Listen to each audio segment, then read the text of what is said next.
84ರಿಂದ 50 kg ಬಂದೆ. ಆಮೇಲೂ ಸಣ್ಣಗೆ fit ಆಗಿದ್ದೀನಿ.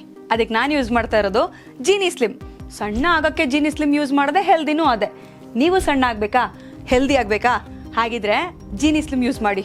ಇನ್ನು ದೆಹಲಿ ವಿಧಾನಸಭೆ ಚುನಾವಣೆಯಲ್ಲಿ ಎಎಪಿ ಸೋತಿದೆ, ಬಿಜೆಪಿ ಗೆದ್ದಿದೆ, ಅಧಿಕಾರಕ್ಕೆ ಬಂದಿದೆ ಬಿಜೆಪಿ. ಆದರೆ ದೆಹಲಿಯಲ್ಲಿ ಕಾಂಗ್ರೆಸ್ ಬಿಜೆಪಿಯ ಬಿ ಟೀಮ್ ಆಗಿ ಕೆಲಸ ಮಾಡಿದೆ. ಕಾಂಗ್ರೆಸ್ ಬಿಜೆಪಿಗೆ ಅನುಕೂಲ ಮಾಡಿದೆ ಅಂತ ಬಿಎಸ್ಪಿಯ ಸುಪ್ರೀಂ ಮಾಯಾವತಿ ಗಂಭೀರವಾದಂಥ ಆರೋಪವನ್ನು ಮಾಡಿದ್ದಾರೆ. ಹೌದು, ಇತ್ತೀಚೆಗೆ ನಡೆದ ದೆಹಲಿ ವಿಧಾನಸಭೆ ಚುನಾವಣೆಯಲ್ಲಿ ಕಾಂಗ್ರೆಸ್ ಬಿಜೆಪಿಯ ಬಿ ಟೀಮ್ ಆಗಿ ಸ್ಪರ್ಧಿಸಿತ್ತು ಅಂತ ಬಿಎಸ್ಪಿ ಅಧ್ಯಕ್ಷೆ ಮಾಯಾವತಿ ಅವರು ಶುಕ್ರವಾರ ತಮ್ಮ ಪಕ್ಷದ ಪ್ರಸ್ತುತ ರಾಜಕೀಯ ವಿಧಾನವನ್ನು ಪ್ರಶ್ನಿಸಿದ ಲೋಕಸಭೆ ಪ್ರತಿಪಕ್ಷ ನಾಯಕ ರಾಹುಲ್ ಗಾಂಧಿ ಅವರಿಗೆ ತಿರುಗೇಟನ್ನು ಕೊಟ್ಟಿದ್ದಾರೆ. ಮಾಯಾವತಿ ನೇತೃತ್ವದ ಬಹುಜನ ಸಮಾಜ ಪಕ್ಷ ಲೋಕಸಭೆ ಚುನಾವಣೆಯಲ್ಲಿ ಇಂಡಿಯಾ ಮೈತ್ರಿಕೂಟ ಸೇರದಿರೋದ್ರಿಂದ ನಿರಾಶೆಗೊಂಡಿದೆ ಎಂದು ಮಾಜಿ ಕಾಂಗ್ರೆಸ್ ಅಧ್ಯಕ್ಷ ರಾಹುಲ್ ಗಾಂಧಿ ನಿನ್ನೆ ಹೇಳಿದರು. ಈ ಕುರಿತು ಎಕ್ಸ್ನಲ್ಲಿ ಪೋಸ್ಟ್ ಮಾಡಿದ ಮಾಯಾವತಿ, ಈ ಬಾರಿ ದೆಹಲಿ ವಿಧಾನಸಭೆ ಚುನಾವಣೆಯಲ್ಲಿ ಕಾಂಗ್ರೆಸ್ ಬಿಜೆಪಿಯ ಬಿ ಟೀಮ್ ಆಗಿ ಹೋರಾಡಿತ್ತು, ಇದರಿಂದ ಬಿಜೆಪಿಯಲ್ಲಿ ಅಧಿಕಾರಕ್ಕೆ ಬಂದಿತ್ತು ಎಂಬುದು ಸಾಮಾನ್ಯ ಚರ್ಚೆಯಾಗಿದೆ ಅಂತ ಟೀಕೆ ಮಾಡಿದ್ದಾರೆ. ಇಲ್ಲದಿದ್ದರೆ ಈ ಚುನಾವಣೆಯಲ್ಲಿ ಕಾಂಗ್ರೆಸ್ ತನ್ನ ಹೆಚ್ಚಿನ ಅಭ್ಯರ್ಥಿಗಳು ಠೇವಣಿಯನ್ನು ಸಹ ಉಳಿಸಿಕೊಳ್ಳಲು ಸಾಧ್ಯವಾಗದಂತ ಕೆಟ್ಟ ಸ್ಥಿತಿಯಲ್ಲಿ ಇರ್ತಿರಲಿಲ್ಲ ಅಂತ ಮಾಜಿ ಮುಖ್ಯಮಂತ್ರಿ ವಾಗ್ದಾಳಿ ನಡೆಸಿದ್ದಾರೆ.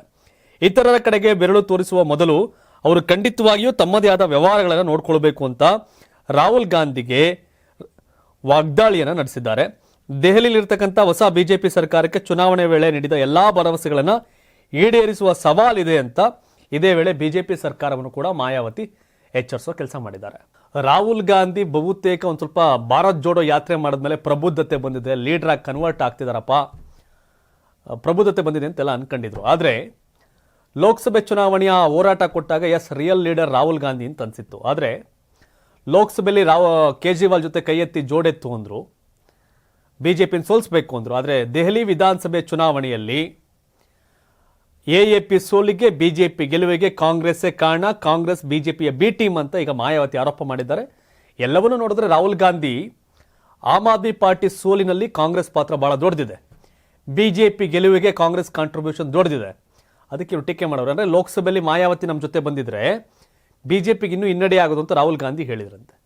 ಅದಕ್ಕೆ ನೀವು ದೆಹಲಿಯಲ್ಲಿ ಗೆಲ್ಸಿರೋದು ಬಿಜೆಪಿ ಅಂತಾನೆ, ನೀವು ಬಿಜೆಪಿಯ ಬಿ ಟೀಮ್, ನಮ್ಗೇನು ಹೇಳಕ್ ಬರ್ತೀರಿ ಅಂತ ರಾಹುಲ್ ಗಾಂಧಿಗೆ ಹಿಗ್ಗಾಮುಗ್ಗ ವಾಗ್ದಾಳಿ ಮಾಡಿದ್ದಾರೆ ಮಾಯಾವತಿ ಅವರು.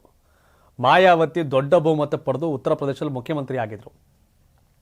ಇಡೀ ದೇಶದ ನೊಂದವರ ಬೆಂದವರ ಎಸ್ಸಿ ಸಮುದಾಯದ ದನಿಯಾಗಿದ್ದವರು ಮಾಯಾವತಿ.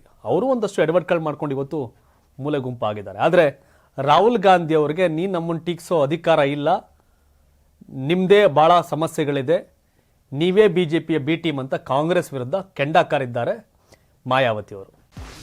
84ರಿಂದ 50 kg ಬಂದೆ. ಆಮೇಲೂ ಸಣ್ಣಗೆ ಫಿಟ್ ಆಗಿದ್ದೀನಿ. ಅದಕ್ಕೆ ನಾನು ಯೂಸ್ ಮಾಡ್ತಾ ಇರೋದು ಜೀನಿ ಸ್ಲಿಮ್. ಸಣ್ಣ ಆಗಕ್ಕೆ ಜೀನಿ ಸ್ಲಿಮ್ ಯೂಸ್ ಮಾಡದೆ ಹೆಲ್ದಿನೂ ಅದೇ. ನೀವು ಸಣ್ಣ ಆಗ್ಬೇಕಾ, ಹೆಲ್ದಿ ಆಗ್ಬೇಕಾ? ಹಾಗಿದ್ರೆ ಜೀನಿ ಸ್ಲಿಮ್ ಯೂಸ್ ಮಾಡಿ. ಸಣ್ಣ ಆಗೋದಕ್ಕೆ ಯಾವುದೋ ಪ್ರಾಡಕ್ಟ್ ಹೇಳ್ತಾ ಇದ್ದಾಳೆ, ಏನಾದರೂ ಸೈಡ್ ಎಫೆಕ್ಟ್ಸ್ ಇದೆ ಅಂತ ಯೋಚನೆ ಮಾಡ್ತಾ ಇದ್ದೀರಾ? ಖಂಡಿತ ಇಲ್ಲ, ಯಾಕಂದ್ರೆ ಇದು ಕೆಮಿಕಲ್ ಫ್ರೀ.